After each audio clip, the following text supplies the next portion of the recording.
I was carrying my husband's phone to the bathroom that morning, just the way I always did when he forgot it on the nightstand, because I was the kind of wife who paid attention to the little things, the kind who picked up his socks, folded his shirts, and remembered the names of his coworkers better than he did. It was such a small act walking toward the bathroom with the steam already creeping out from under the door and the sound of water running, and I didn't expect anything more than to place the phone on the counter by his razor, where he'd see it after his shower. But sometimes life doesn't give you a warning before it changes. Sometimes it's just a flicker across a screen, a vibration in your palm, and suddenly you see the truth that had been sitting in your blind spot all along. That was the moment I saw it.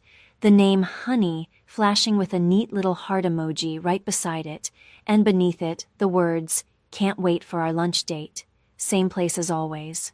My chest tightened, as if all the air in the house had been stolen away, and for a second, my first instinct was the old one, the predictable one.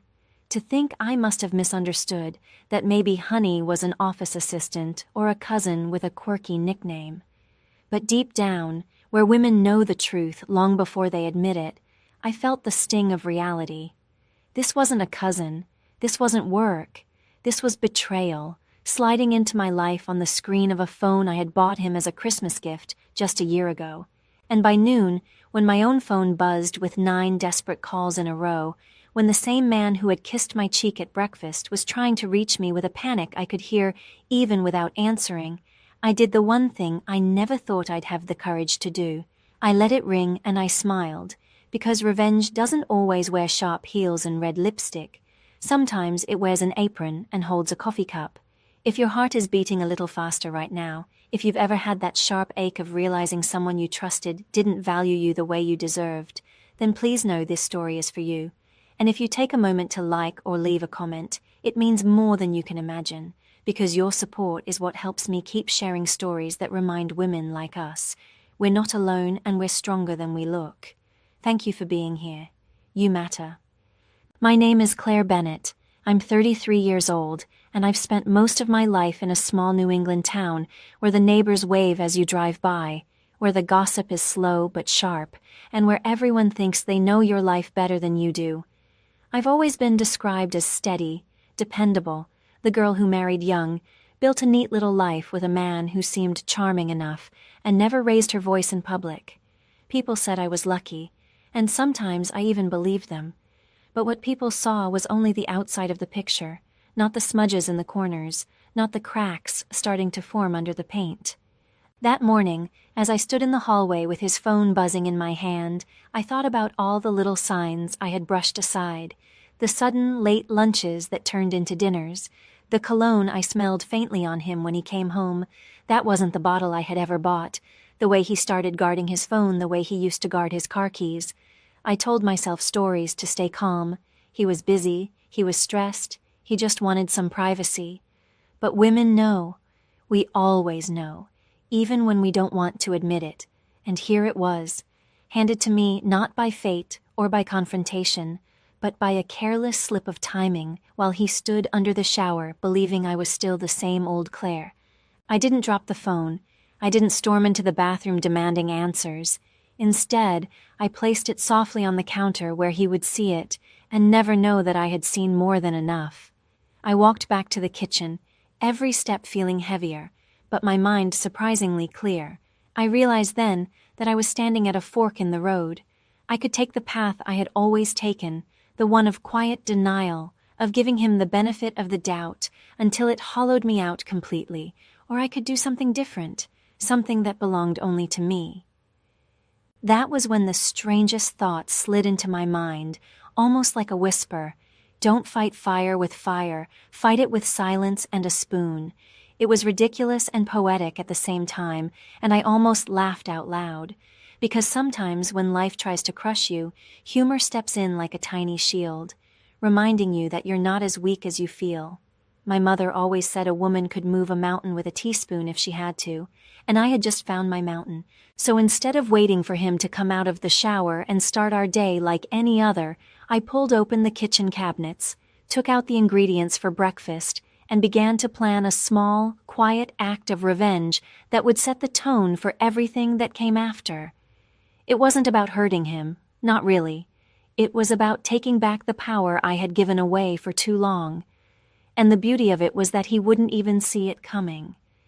He would sit at the table, kiss me on the cheek, and thank me for being the kind of wife who made him eggs and toast before work. He would eat every bite, maybe even take some with him for later. And then the real show would begin, far away from my kitchen when he was supposed to be charming Honey at lunchtime. That was the power of quiet revenge, not a scream, not a slammed door, just a breakfast, just a smile, just the patience to let the universe take its course, with a little nudge from me. And as I whisked eggs that morning, I realized for the first time in years that I felt calm, not broken. Calm, because I knew the tables were about to turn in the most unexpected way, and he would never forget the day his wife chose silence over tears. And that was only the beginning. The smell of coffee filled the kitchen while I moved around in my usual rhythm, yet inside me the silence roared louder than the hum of the refrigerator, because every little sound reminded me of how many mornings I had lived the same way, blind and loyal, while the truth crept closer each day, waiting to be revealed in the most ordinary moment. As the eggs sizzled and the butter hissed on the pan, I couldn't help but replay the years of small humiliations I had endured with a smile, the way he dismissed my questions with a wave of his hand, the way he stayed late and called it hard work while I folded his shirts and defended him to anyone who dared to suggest otherwise. I remembered how at Christmas my sister whispered that she thought he was too attentive to a woman from his office, and I laughed it off as nonsense, only to feel a cold pang in my chest even then.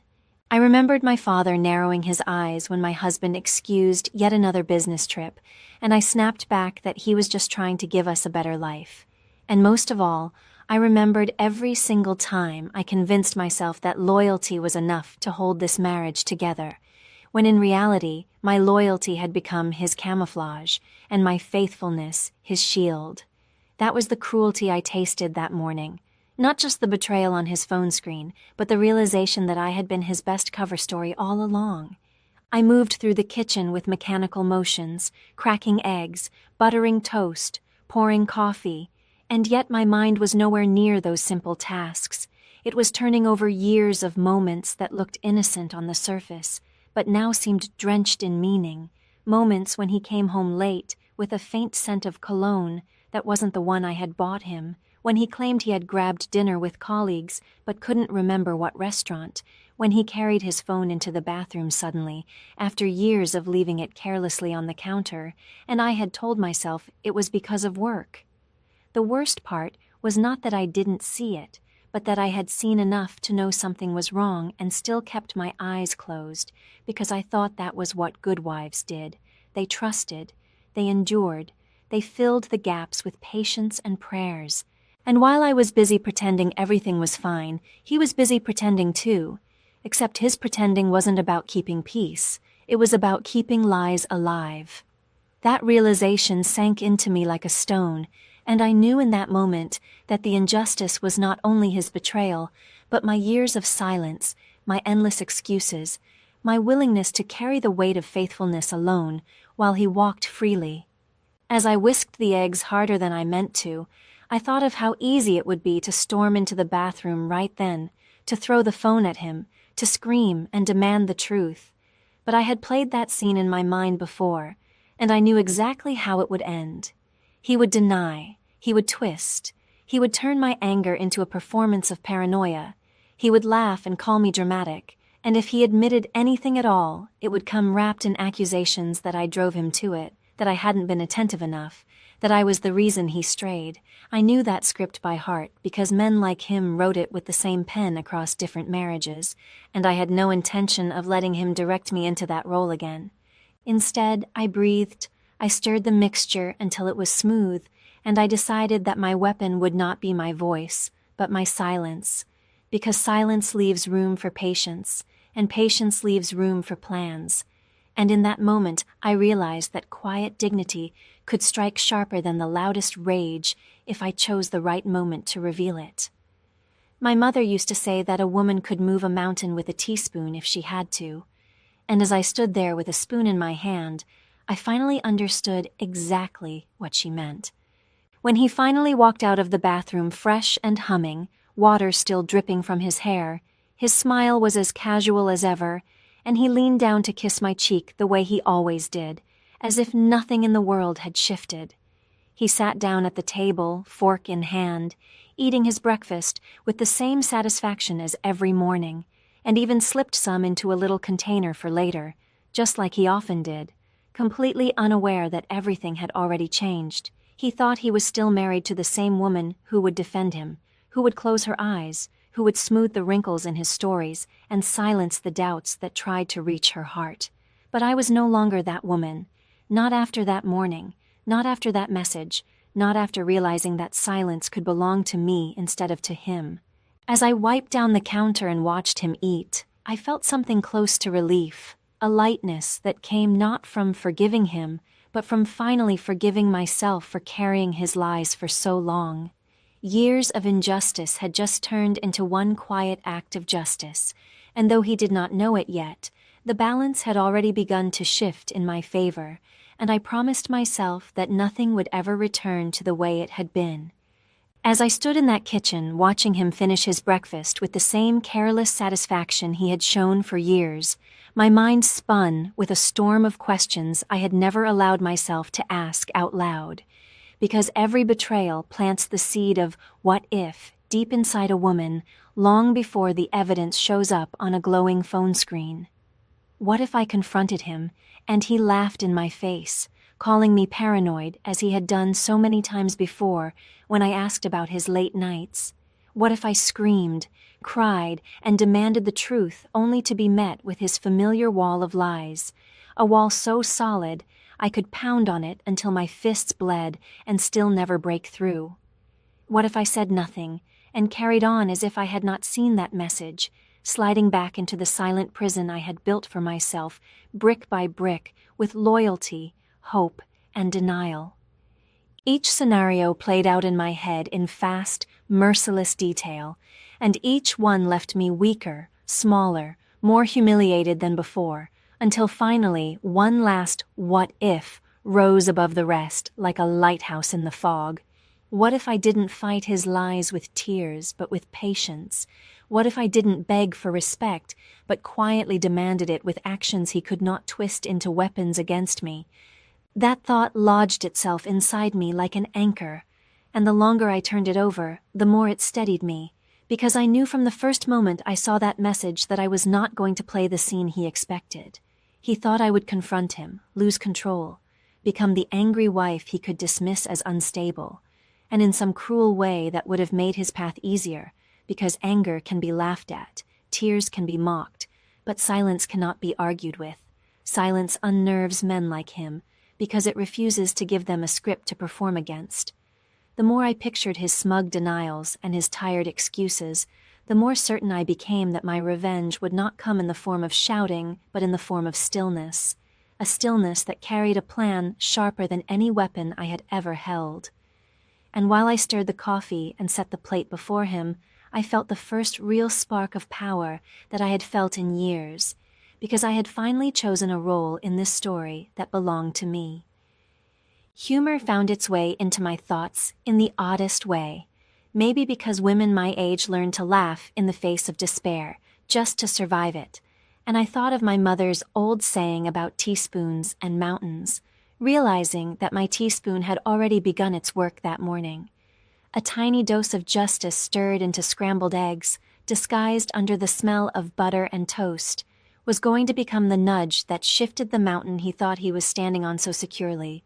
The picture of him sitting across from his precious honey at lunch, squirming and sweating, desperately trying to keep up his act while the consequences of my quiet plan caught up to him, made me smile for the first time that morning, not because I wanted cruelty, but because I wanted balance, and balance has a way of tasting sweeter than revenge when you've been starved for it. It struck me then that the real joke was on him, because he thought I would never notice, never act, never change, when in truth I had already stepped out of the role he wrote for me and started writing my own. By the time he pushed his chair back, kissed me again as if I were still the same trusting wife, and gathered his things for work, I had made my decision as firmly as I had ever made one in my life. I wasn't going to chase him, I wasn't going to beg for honesty, and I wasn't going to let him turn me into the fool he thought I was.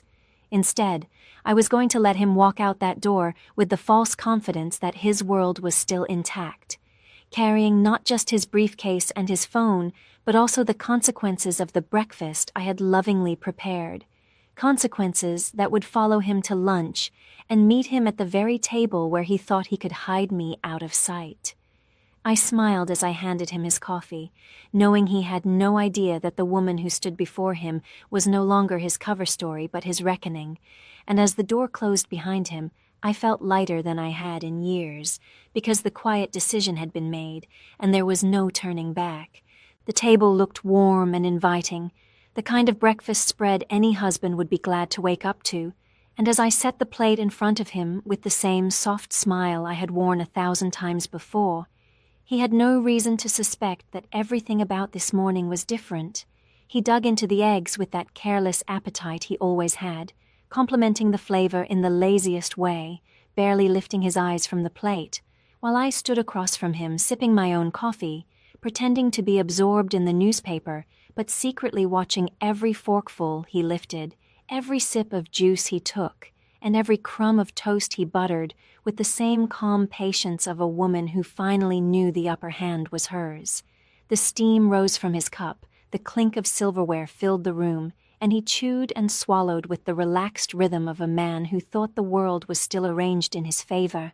As he ate, my mind drifted through the years when I had watched him at this very table and told myself that if I just kept cooking, cleaning, smiling and forgiving, he would notice the effort, he would value the devotion, and he would treat me as his partner instead of his background. Yet all those breakfasts had been stepping stones toward this one, the morning when my apron wasn't a sign of service, but a shield of quiet defiance.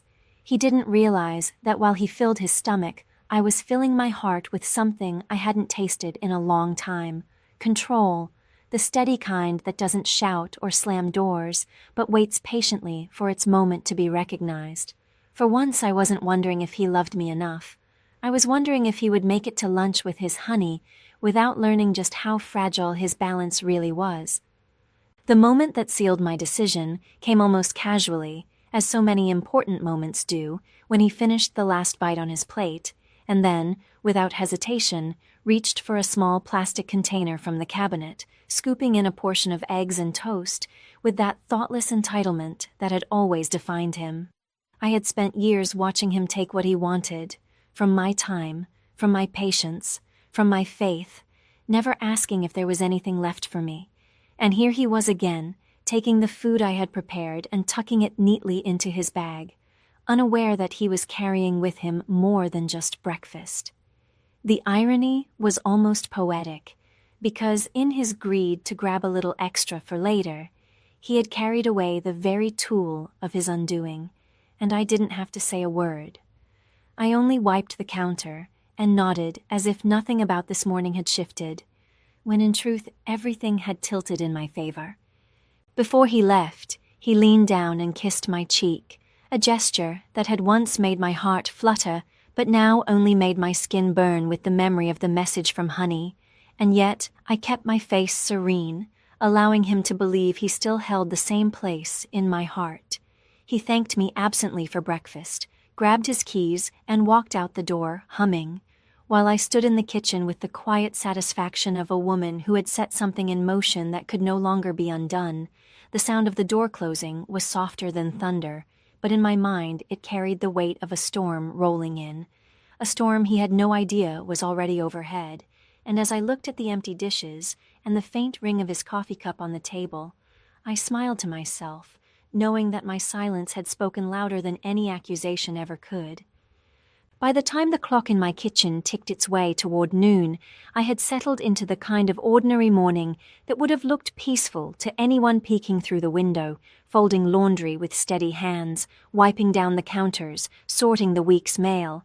Yet inside me there was a quiet anticipation, because I knew what he didn't know, I knew that somewhere across town, his carefully woven double life was about to unravel thread by thread, and I had only to wait for the sound of my phone to confirm it.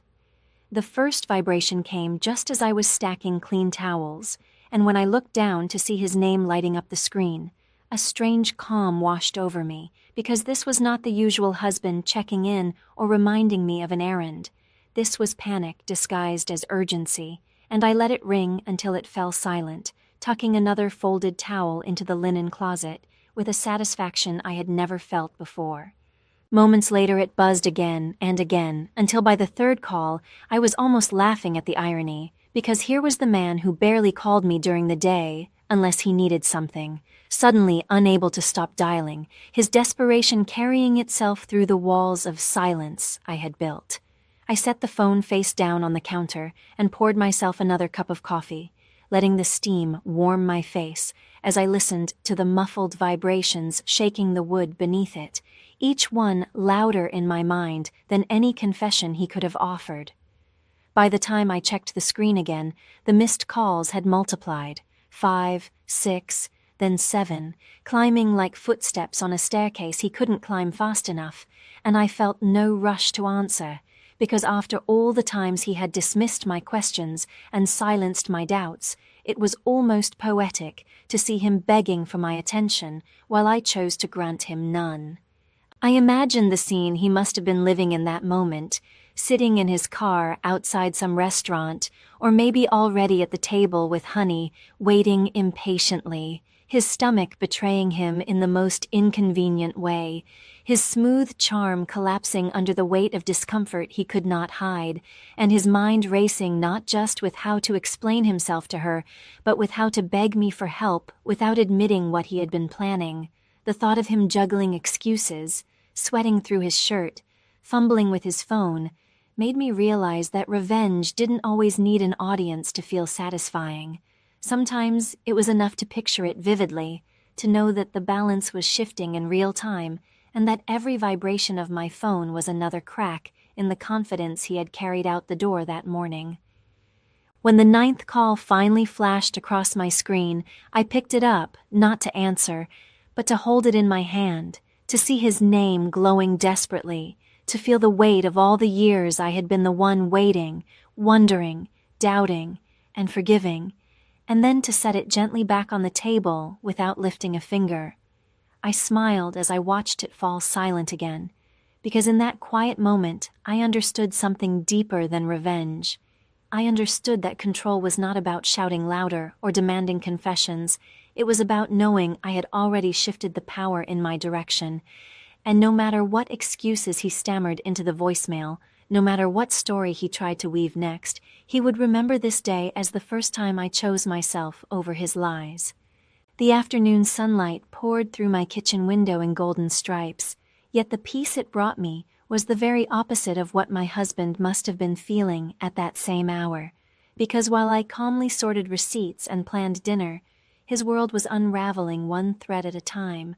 I could almost hear the frantic shuffle of his footsteps, imagine him darting out of some fancy restaurant bathroom, sweat beading on his forehead, phone clutched in his hand as he dialed me over and over, each unanswered call another reminder that the balance had shifted.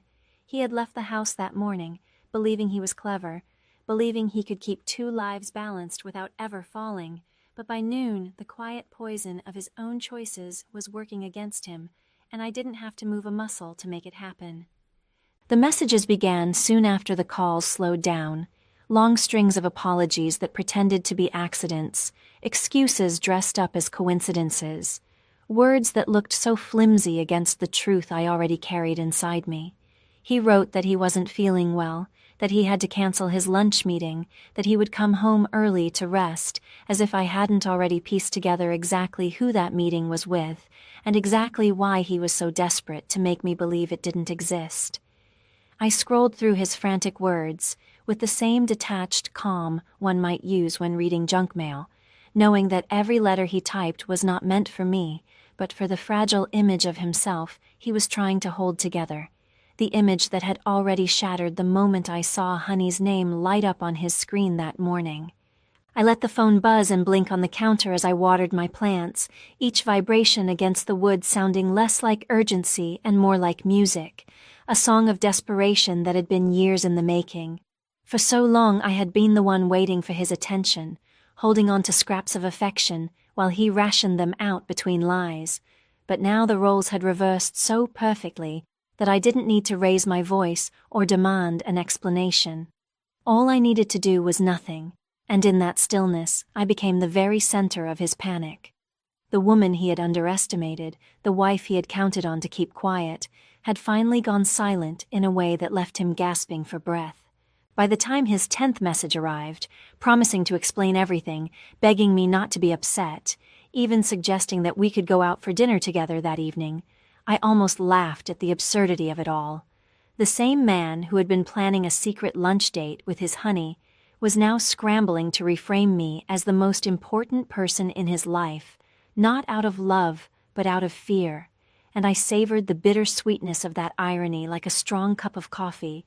For once it was not me twisting myself into knots to understand him. It was him tripping over his own excuses to try to reach me, and the simple truth was that I had no intention of answering, because some lessons are not taught through words, they are taught through silence, and in that silence I felt the steady rise of my own strength. When the house finally settled into the kind of afternoon quiet that only comes after hours of unanswered calls, I sat at the kitchen table with my coffee gone cold and pulled his tablet closer, a device he often left lying around without thinking because he assumed I would never look, and for years he had been right. But that day, curiosity was no longer weakness, it was survival, and as I tapped through the familiar apps, the threads of his double life began to unravel before my eyes. Calendar notifications showed long lunches tucked neatly between meetings that didn't exist, messages pinged with a casual intimacy that no coworker would ever dare use, and even receipts for dinners at restaurants I had never been invited to, their names glowing like neon signs pointing toward every lie I had swallowed. With each discovery, I felt less broken and more steady, because the betrayal that had once felt like a wound now looked like evidence, and evidence was something I could use. Scrolling through those details, I realized that Honey wasn't just a flirtation or a passing mistake. She was a fixture, woven into his routines with a confidence that came only from repetition. The way her name appeared at the same hour week after week, the way the charges on our joint card aligned with his sudden late nights, the way he had adjusted his entire schedule around keeping her close and me in the dark. All of it painted a picture so clear I almost laughed at my own blindness. He hadn't just lied to me, he had built a second life on my silence, using me as the respectable front while he played out his adventures behind the curtain.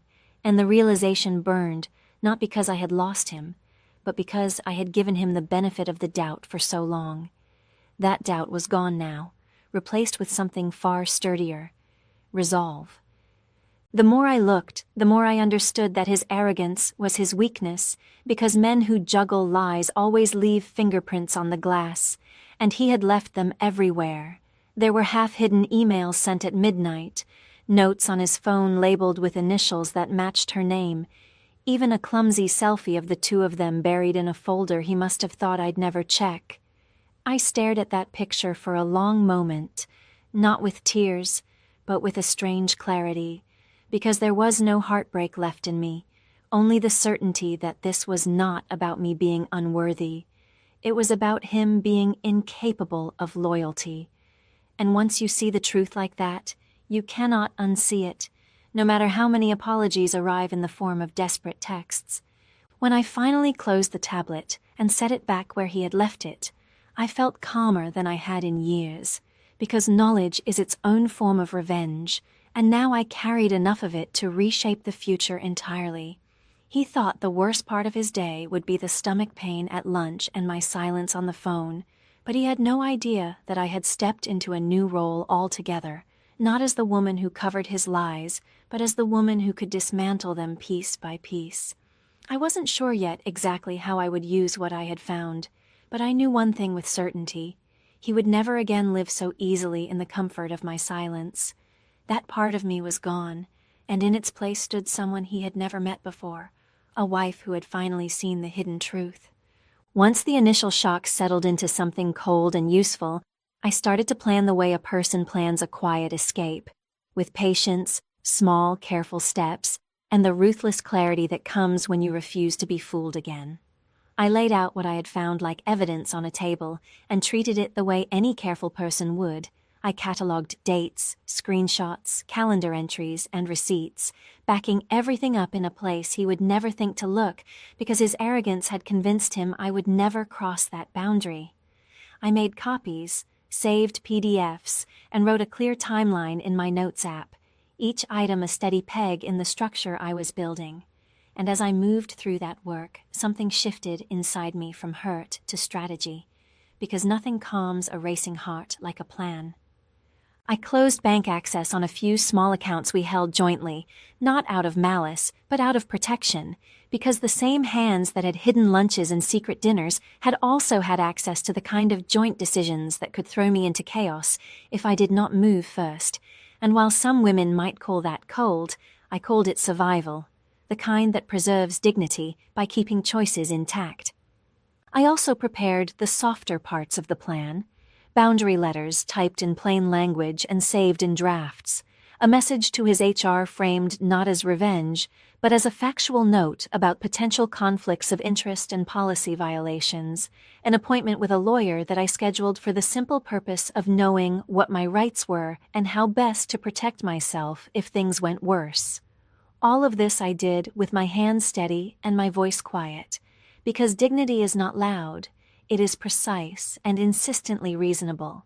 In the middle of that work, I paused to write a short, heartfelt note to you, the woman listening, because when a woman chooses herself in silence, it can feel lonely, and your support matters more than you know. If this story moves you, a like or a small comment helps keep more tales like this alive. It helps other women feel seen, and it reminds me that none of us are really carrying our burdens alone. After that small breath, I returned to my spreadsheet and to the little practical things that make a plan real, changing passwords, setting alerts for any new charges, saving copies of messages in a folder labeled plainly so I could find them, and building the skeleton of an argument that would not need fireworks to prove itself in court or in front of family. I thought carefully about timing, because the truth delivers itself best when it is unavoidable and public enough to matter, but not cruel for cruelty's sake. I wanted his consequences to be proportionate, precise, and impossible to spin into my fault.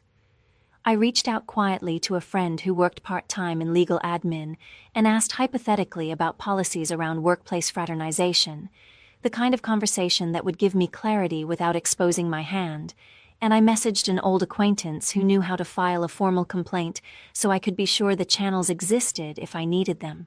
I also crafted a private letter in which I demanded transparency rather than drama, an ultimatum disguised as mercy, full honesty and counseling if he wanted to rebuild trust, or a clean break with legal safeguards if he could not or would not stop lying. And I typed that letter in a calm tone because anger writes poorly when evidence is required, while facts speak with a steadier authority. Through all of this, I kept my face composed for him and my voice calm if he called, because the greatest power is sometimes the refusal to be baited. Let him tremble under the weight of his own choices while I move forward with sense. When everything was in place, I closed my laptop, brewed fresh coffee, and walked through the house like someone who had packed for a journey even if she had no immediate plans to leave. I straightened family photos, made sure important papers were visible and unassailable, and placed the documents I had printed in a folder labeled simply so that I could retrieve them if needed. There was no spectacle in it, no triumphant fanfare, only the quiet satisfaction of having done the work that protects you from chaos. And as I ran a hand over the wood of the kitchen table, I felt a softness that was not surrender, but the calm after a storm you chose to meet with intention. I had not entered this plan wanting to ruin a life. I had entered it wanting to stop being the silent witness to my own undoing, and in that steadiness I found a kind of unexpected freedom, the knowledge that I had the tools to demand respect without begging for it, and that sometimes dignity simply needs teeth to be heard. The next morning arrived with the same quiet rituals as any other day: sunlight creeping across the kitchen floor, the sound of birds outside the window, the smell of coffee rising in the air. And yet I knew in my heart that nothing about this day was ordinary, because today I would put my plan into motion with the same steady silence that had carried me this far. While he left for work, humming as though the world still belonged entirely to him, I slipped into the calm rhythm of my strategy, sending out the carefully prepared email to HR, attaching the screenshots and calendar entries with a brief note written in plain, factual language, not dripping with accusations, but precise enough to demand attention. I didn't need to shout or throw accusations into the air. The document spoke louder than any anger could, and I knew the weight of policy would do the work I no longer had to. By midday, confirmation arrived, a short reply thanking me for bringing the matter forward and promising to investigate promptly, and I could almost picture him sitting at his desk, oblivious to the storm now hovering over his shoulder, unaware that the world he thought he controlled was already tightening around him. Honey, as I suspected, grew suddenly quiet, her once playful messages dwindling into nothing as soon as scrutiny began to flicker across their arrangement, because people like her thrive in shadows but vanish in the light of exposure. He had thought himself untouchable, balancing two lives without fear of consequence, but now he faced questions he could not answer and policies he could not bend, and the silence I kept at home was matched by the silence on her end, leaving him to juggle panic with no partner to reassure him. I imagined the expression on his face when he realized his name had been called into a meeting room, his supervisor across the table with printed pages in hand, his heart racing as he tried to calculate how much I knew, and the cruel poetry of it all was that I didn't even need to be there to deliver the blow. I didn't need to raise my voice. I didn't need to shed a single tear in public, because the truth was strong enough to stand without me, and in that knowledge I found a satisfaction deeper than anger, the satisfaction of knowing he had done this to himself, and all I had done was hold up the mirror. For once, the stage was his alone, and the audience was the very authority he had believed would never see him stumble. That evening, when he finally walked through our front door, the weight of the day showed in every line of his body, his shoulders slumped, his face pale, and though he tried to summon a weak smile, it fell apart the moment our eyes met. He didn't speak at first, and he didn't need to, because silence filled the room with more truth than words ever could. I set down my book, looked at him with the calmness of someone who no longer needed to beg or plead, and I let him carry the burden of the day without offering him relief, because sometimes justice doesn't roar or thunder, it simply waits until the guilty collapse under their own weight. And in that moment, I understood that the public consequence had already been delivered, and all that remained was how he would choose to live in the ruins of his own making. He stood in the doorway that evening as though the weight of the entire day had drained the strength from his bones, his tie loose, his shirt wrinkled, his usual air of confidence replaced by a silence that seemed to beg for mercy without daring to ask aloud. For the first time in years, he did not walk into the house with the swagger of a man certain of his place. He slipped inside like a boy who had been scolded too sharply and now feared another blow. I watched him carefully, noting the way his eyes darted to the floor, the way his hands fidgeted with his briefcase, the way his breathing sounded shallow and uneven. And I realized that this was the version of him I had never been allowed to see, stripped of arrogance, stripped of excuses, standing small in the presence of the woman he had always underestimated. When he finally spoke, his words tumbled out in broken circles, apologies that sounded rehearsed yet empty, explanations that contradicted one another before they even reached my ears, promises of change so flimsy they evaporated before they could settle in the air. I did not interrupt. I did not raise my voice. I let him spill every hollow sentence until the room was flooded with them. Because the more he spoke, the clearer it became that he had no real defense left. Then, when his words finally slowed into silence, I calmly told him what he did not expect, that I already knew, that I had seen enough to end the conversation if I wanted, that his second life was no longer hidden in shadows, and that from this moment forward, the only thing he would be allowed to offer me was complete transparency or nothing at all. I told him about the breakfast, about the moment I chose not to scream but to act, about how he had carried the consequences of his own greed into his day without realizing it, and the way his face collapsed when he understood that I had been in control all along was more satisfying than any revenge scene I could have staged. He looked at me, not with anger, but with fear, not because I had poisoned him, but because I had stopped being the silent shield for his lies, and for a moment I saw him as he truly was, small, fragile, terrified of losing the comfort he had mistaken for love. I demanded the spare keys, the shared credit card, the passwords to our accounts, not out of rage, but with the calm authority of a woman who no longer negotiates her dignity, and to my surprise, he handed them over without protest, as though he knew there was nothing left to bargain with. That night, the house was wrapped in a silence heavier than any argument we had ever had. But it was not my silence that weighed on him. It was his own, because for the first time in our marriage, he had nothing to cover himself with. No clever excuse, no dismissive laugh, no quick deflection. He went to bed early, curled at the far edge of the mattress like a guest too timid to take up space, and I lay awake staring at the ceiling, understanding that the power had shifted completely, not because I shouted him into submission, but because I had taken the one thing he relied on most. My blind trust. He was no longer the man who strutted. He was a man who whispered apologies in the dark, and whether or not he could ever grow into honesty was no longer my burden to carry. The following week passed in a haze of strained politeness, his movements careful, his words softer, his presence reduced to a shadow of the man who once strutted through life as though nothing could touch him, and though he tried to play the role of repentant husband, I knew it was performance rather than transformation. Then one afternoon, as I sorted through the pile of mail left on the counter, a folded piece of paper slipped out from between two envelopes, a note written in a hurried hand with no return address. The words were short, sharp, and laced with bitterness. He promised me everything, but he lied to both of us. Check your accounts.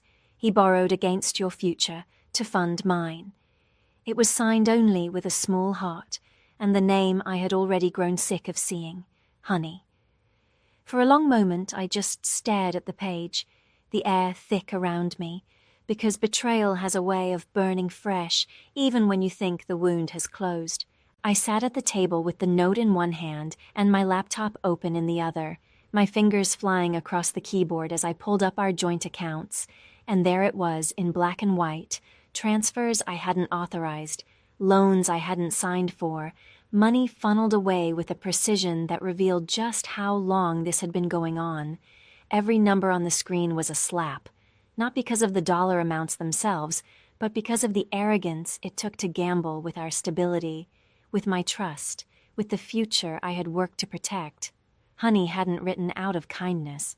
She had written because the moment the money dried up, she was gone, leaving him not just exposed, but humiliated, and in some twisted way I realized she had done me a favor. She had handed me the final proof I needed, the last nail in the coffin of his imagined power. That evening, while he shuffled into the house with his usual weary sigh, I slid the printed statements and Honey's note across the table, not saying a word as he looked down at them.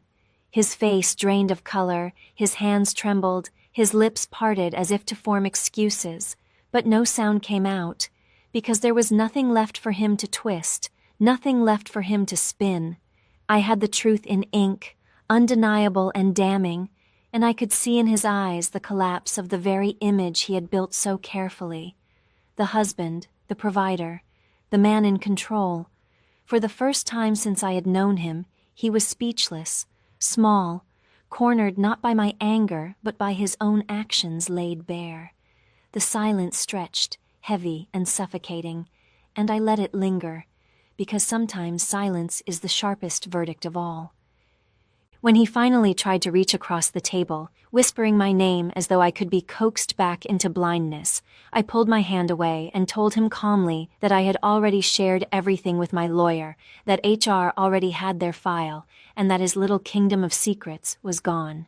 He slumped back into his chair, a man not only betrayed by his lover, but undone by his own greed, and I watched him with the strange detachment of someone who has already made her decision. Honey's note had not been a plea for forgiveness or a gift of solidarity. It was a confession that he had been lying to everyone, that he had destroyed himself long before I decided to stop helping him cover the wreckage, and in that moment I realized that the reversal was complete. He had mistaken me for weak, but he had been undone by the very lies he thought would keep him powerful. The days that followed felt like stepping into a new season after years of storms, the air clearer, the silence no longer heavy but peaceful, because for the first time in our marriage, I wasn't waiting for the other shoe to drop. I wasn't twisting myself into knots, trying to excuse what could never be excused. I had made my decision, calmly and firmly, consulting my lawyer, securing my finances, and drawing a boundary so sharp it could not be crossed. Counseling and full transparency if he ever wanted to rebuild even a fraction of trust, or a clean separation if he thought he could keep dragging me into the shadows. He tried to beg, he tried to negotiate, but I stood steady because the woman he thought would always bend had finally learned that sometimes survival means refusing to bend at all. Life around me took on a new texture, simple things suddenly rich with meaning. The sound of my own footsteps in the hallway, the sight of my garden blooming without his careless trample, the feel of a night's sleep uninterrupted by suspicion. Friends who had once whispered their concerns now looked at me with quiet admiration, as if they too understood that something had shifted, that the Claire they had known was no longer smoothing the wrinkles of a man's lies, but ironing out her own future. Even within myself, I felt the difference. A spine that had always been there, but had finally straightened. A voice that had always existed, but had finally chosen silence not as surrender, but as strength. As for him, the fall was sharp and public enough to sting in all the places that mattered most to him. His job no longer secure, his reputation whispered about in the corners of the office. His lover vanished the moment the money dried up, leaving him with nothing but the wreckage of his choices. And though I did not parade my victory, I also did not hide it, because justice doesn't always come in grand announcements. Sometimes it comes in the quiet knowledge that the man who once smirked at your questions now lowers his eyes when he passes you in the street. He had mistaken my patience for weakness, but patience had turned into the very tool that dismantled his carefully arranged lies. Looking back, I realized that the true lesson was not about him at all, but about me, about how far I had let myself shrink before deciding to rise, and about how rising didn't need to be loud to be powerful. Revenge had tasted sweet in the moment, but what lingered even longer was the satisfaction of balance, the sense that the universe had quietly corrected itself through my hands. And if there is one truth I carry forward, it is this: never mistake a woman's grace for her lack of strength, because grace can grow teeth when pushed, and once it does, there is no turning it back into silence. I smiled to myself as I poured my morning coffee, knowing that the next breakfast I served in this house would be for me alone, seasoned only with peace. And if you've been listening all the way here, I just want to say thank you. It truly means a lot. If this story touched you even a little, maybe it reminded you of something you've been through or made you smile at the justice in the end, I'd love for you to hit that like button and leave me a comment about what you felt. It helps me keep creating more stories for women like us, and every time you subscribe, it feels like you're sitting with me at this kitchen table, sharing your own cup of coffee while we talk. Your support isn't just numbers on a screen, it's what keeps these stories alive, and I'm so grateful for every one of you.